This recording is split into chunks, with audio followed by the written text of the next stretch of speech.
PIA समेत सरकारी इमलाक की निजकारी की राह में हायल रुकावटें दूर हो गई।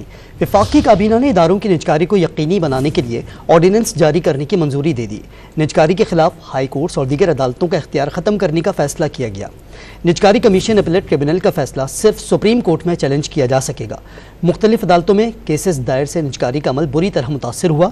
मुल्की और गैर मुल्की सरमायाकारों के मुतालबे पर अपीलेट ट्रिब्यूनल कायम करने का फैसला हुआ। मुल्क भर की हाई कोर्ट्स और दीगर अदालतों में जारी मुकदमात अपीलेट ट्रिब्यूनल को मुंतकिल हो जाएंगे। PIA समेत सरकारी इमलाक की निजकारी की राह में हायल रुकावटें दूर हो गई। वफाकी काबीना ने इदारों की निजकारी को यकीनी बनाने के लिए ऑर्डिनेंस जारी करने की मंजूरी दे दी। निजकारी के खिलाफ हाई कोर्ट्स और दीगर अदालतों का इख्तियार ख़त्म करने का फैसला किया गया। निजकारी कमीशन अपीलेट ट्रिब्यूनल का फैसला सिर्फ सुप्रीम कोर्ट में चैलेंज किया जा सकेगा। मुख्तलिफ अदालतों में केसेस दायर से निजकारी का अमल बुरी तरह मुतासर हुआ। मुल्की और गैर मुल्की सरमायाकारों के मुतालबे पर अपीलेट ट्रिब्यूनल कायम करने का फैसला हुआ। मुल्क भर की हाई कोर्ट्स और दीगर अदालतों में जारी मुकदमात अपीलेट ट्रिब्यूनल को मुंतकिल हो जाएंगे।